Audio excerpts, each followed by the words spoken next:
Nazis. Germans. In the minds of many, one and the same.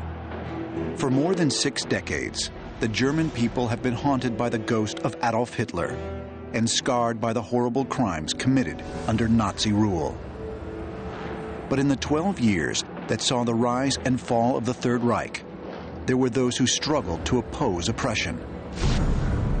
Brave men and women who risked their lives, suffered unspeakable torture, and shed their blood in the service of conscience. Now, a major motion picture sheds new light on a little-known chapter in World War II history. What makes you think you're stronger than the people, the Reich, the very momentum of history? This is going to happen. But what were the motives behind the German military plot to kill Adolf Hitler? And why has it taken more than 6 decades for this incredible story to be told?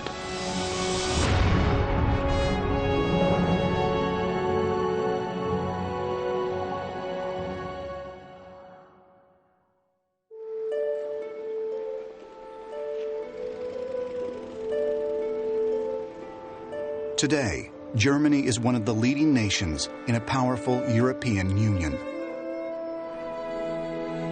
Thanks to thriving exports, which include everything from automobiles to beer, it boasts the 3rd largest economy in the world.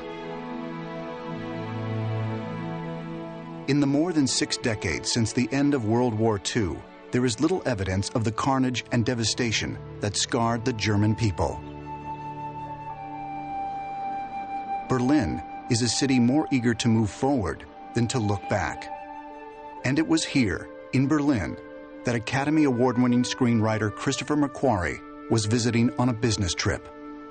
I was in Berlin in early 2002, and I'd hired a tour guide to take me around the city. And we spent most of the afternoon looking at all the monuments and going through the city's history. The tour guide had lived in Berlin all of his life, and he was 14 years old when World War II ended, and had this remarkable sense of the city's history over the last 60 years. And the last place that he took me after having gone all over the city was to a place called Stauffenbergstrasse. What was inside was this building in a courtyard called the Bendler Block. And if you go inside that courtyard, there's an iron railing in the cobblestones. And not far from the iron railing is a plaque with 5 names on it. And those 5 men were the conspirators who were involved in an attempt to assassinate Adolf Hitler. It's actually where they were executed. And they are the only soldiers who served in World War II who are commemorated here in Berlin.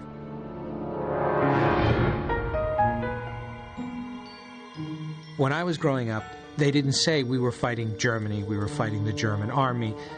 It was always phrased as fighting the Nazis. And so the assumption became that anyone wearing that uniform and anyone marching under that flag was a Nazi. Now, when German young people, if they go to other countries, very often they are received with, "Heil, here come the Nazis," which is very difficult for a 15 or 16 or 17-year-old boy or girl to accept, because they really have nothing to do with it. Their parents probably had nothing to do with it. But it still sticks to the Germans.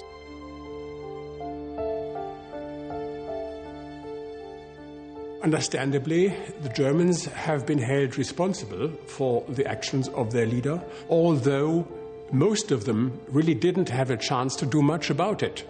And those who did ended up in concentration camps or on the scaffold. And I think one ought to understand that what happened in Germany was the failure of the democratic institutions in 1933. And this is the great failure in German history.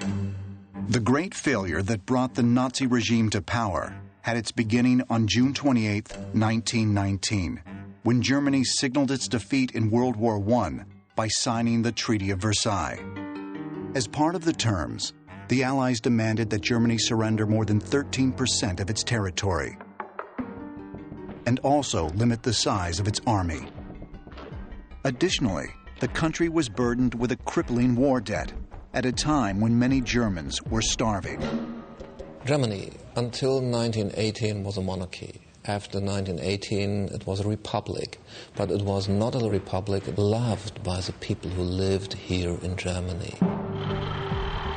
By the early 1930s, competition between the political parties was escalating, and two particularly bitter rivals took center stage: the German Communist Party and the National Socialist Party, led by Adolf Hitler.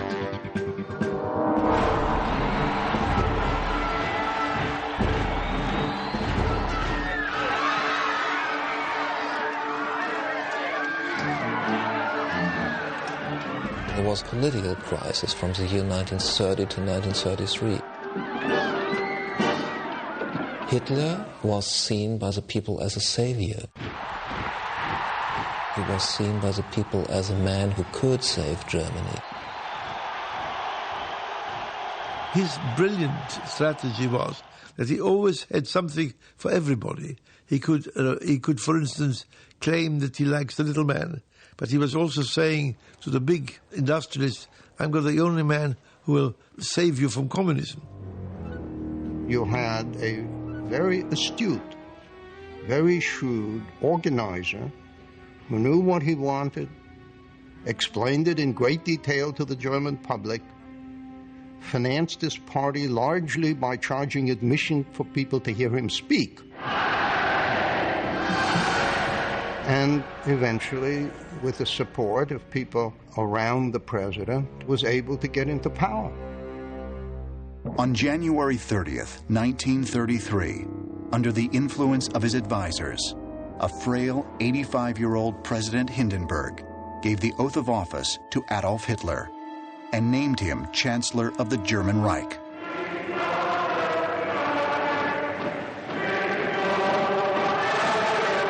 In uns selbst allein liegt die Zukunft des deutschen Volkes. Wann werden wir wieder emporsteigen, genau wie die Väter einst auch Deutschland nicht selbst erhielten, sondern selbst sich schaffen mussten.